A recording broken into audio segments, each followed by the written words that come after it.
Imagine climbing aboard a massive, four-engine beast of an aircraft, the Boeing B-17 Flying Fortress, knowing that every mission could be your last. This wasn't just a plane. It was a symbol of Allied might during World War II, a heavy bomber designed to rain destruction on enemy targets from the stratosphere. But for the young men who crewed these machines, often barely out of their teens, the experience was far from glorious. It was a grueling test of endurance, a constant battle against the elements, mechanical failures, and a ruthless enemy determined to blow them out of the sky.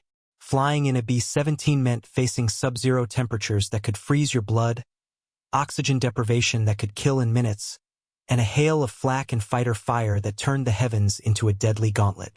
Today, we're diving deep into the terrifying side of these missions, drawing on authentic historical accounts, survivor testimonies, and declassified records to paint a vivid, realistic picture of what these brave airmen endured. Their stories aren't just history. They're a testament to human resilience in the face of unimaginable odds. The B-17 first took to the skies in 1935, born from a U.S. Army Air Corps requirement for a multi-engine bomber capable of long-range strikes. Boeing's Model 299 prototype impressed with its speed, range, and payload, but a tragic crash during testing nearly derailed it. Undeterred, the design evolved into the production B-17, with over 12,731 units built by the war's end, primarily the E, F, and G models. Measuring 74 feet long with a 104-foot wingspan, it could cruise at 182 miles per hour, climb to 35,600 feet, and carry up to 8,000 pounds of bombs on short missions or 4,500 pounds over longer distances. Its nickname, Flying Fortress, came from its formidable armament, up to 13.50 caliber Browning machine guns dotted across turrets and waist positions, making it a porcupine in the air. But this defensive prowess was a double-edged sword. It lured crews into a false sense of security early on, before the brutal realities of combat set in. Authentic accounts from veterans reveal that the B-17's size and stability, while assets for bombing accuracy, made it a lumbering target. One pilot, reflecting on his experiences, described it as a big, slow bird that everyone wanted to shoot at. The aircraft's aluminum skin could absorb punishment.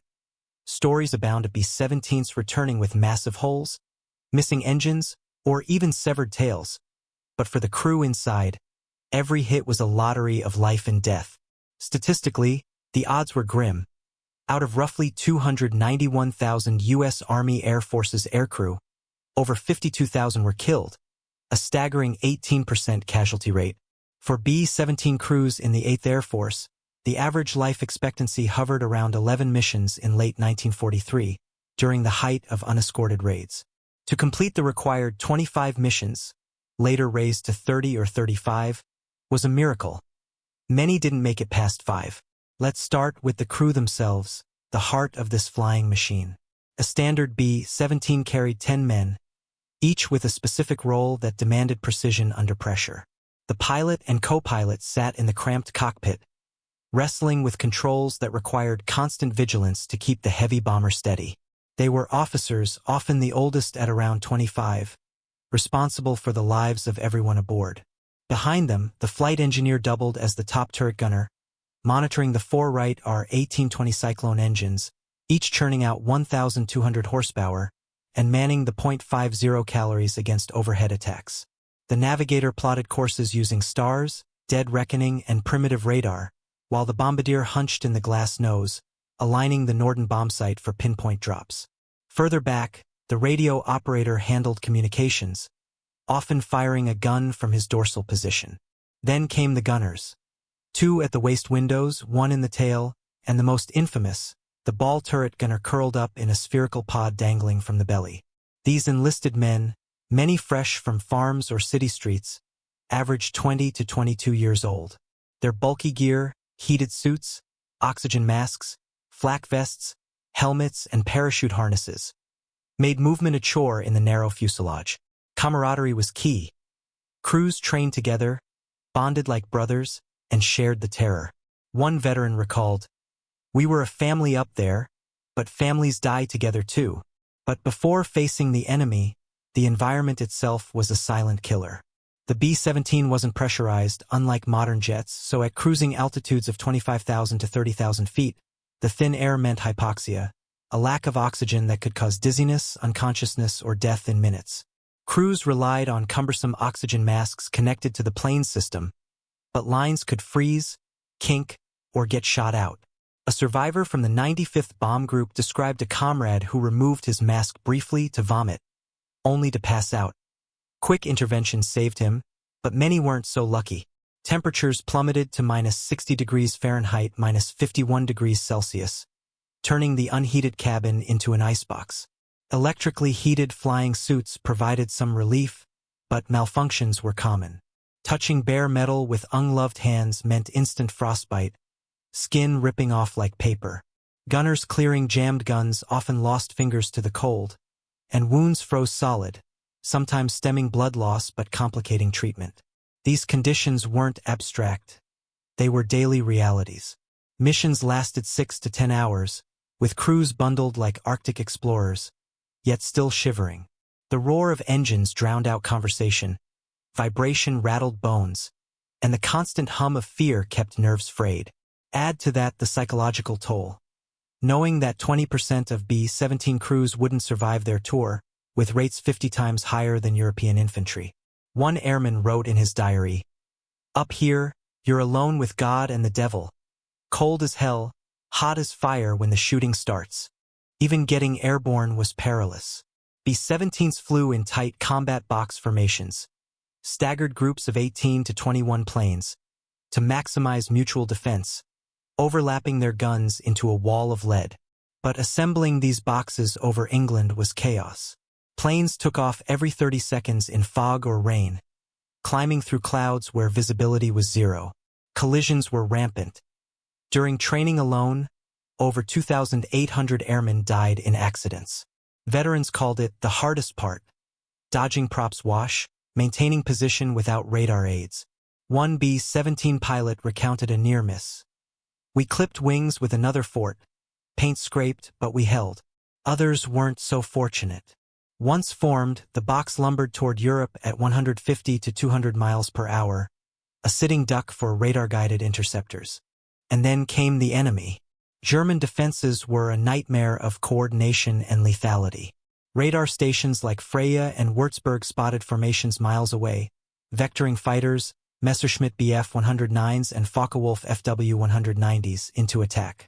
These agile planes, armed with 20mm cannons and 13mm machine guns, slashed through in waves, targeting engines, cockpits, and bomb bays. Early in the war, without long-range escorts like the P-51 Mustang, B-17s relied on their guns alone. The Luftwaffe exploited this, using head-on 12 o'clock high attacks to minimize exposure to the fort's defenses. Gunners fired bursts of 600 rounds per minute, but ammo was limited, and the cold jammed mechanisms.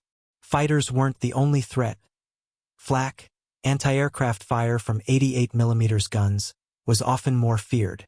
These versatile cannons, deadly against tanks on the ground, hurled shells to 30,000 feet, exploding in black puffs that scattered shrapnel. Concentrated around targets like oil refineries or Berlin, flak barrages created walls of fire. Pilots couldn't evade without breaking formation, so they flew straight through. "It was like driving into a thunderstorm of steel," one crewman said. Near misses riddled fuselages. Direct hits vaporized planes. During Black Thursday on October 14, 1943, 60 B-17s were lost to flak and fighters over Schweinfurt, with 600 airmen killed or captured. No position was safe, but some were hellish. The tail gunner knelt in a cramped compartment, scanning for rear attacks on a bicycle-like seat. Isolated, with limited armor, they were prime targets for fighters sneaking from behind. Casualty rates here were high.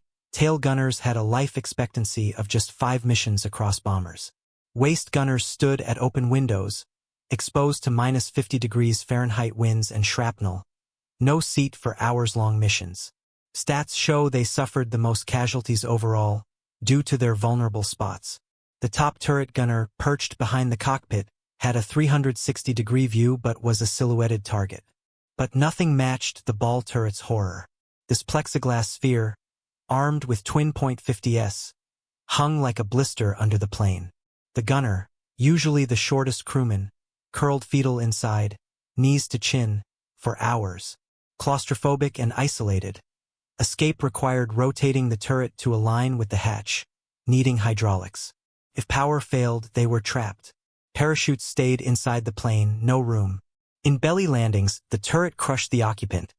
One infamous case on August 17, 1943, over Regensburg saw a gunner smeared on the runway.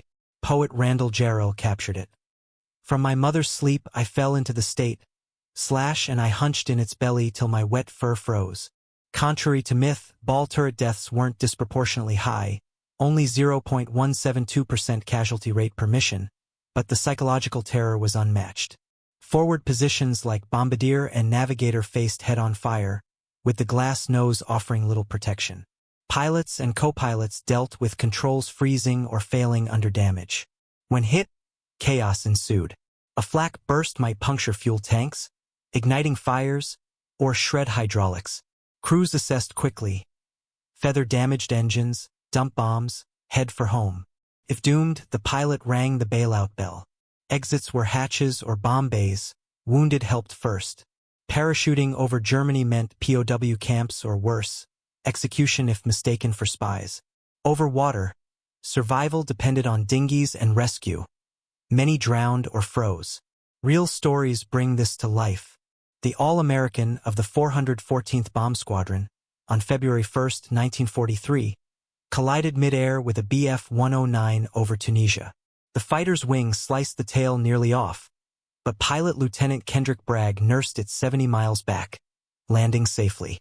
Photos show the fuselage hanging by threads, a testament to the B-17's toughness.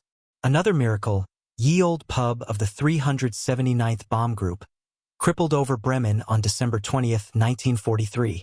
German ace Franz Stigler, instead of finishing them, saluted and escorted them to safety. Decades later, the pilots reunited as friends.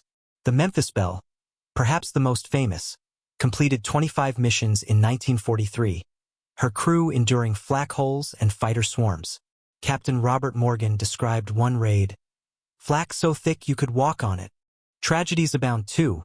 On March 6, 1944, two B-17s collided over Berlin, killing 15 of 20 crew. Staff Sergeant Alan McGee fell 20,000 feet without a parachute from his doomed fort, crashing through a glass roof to survive. Barely. Marshall Haugen, a radio operator/gunner, survived 50 missions, defying 25% survival odds. His accounts detail the grind. Every mission, you wondered if you'd see base again. In the Pacific, captures were brutal. Japanese forces tortured or executed downed airmen. The B-17 dropped 640,000 tons of bombs on Europe, hastening victory, but at a cost, 4,735 lost in combat, thousands more in accidents. Today, about 45 survive, mostly static displays with a handful airworthy. Their crew's courage reminds us of war's human toll.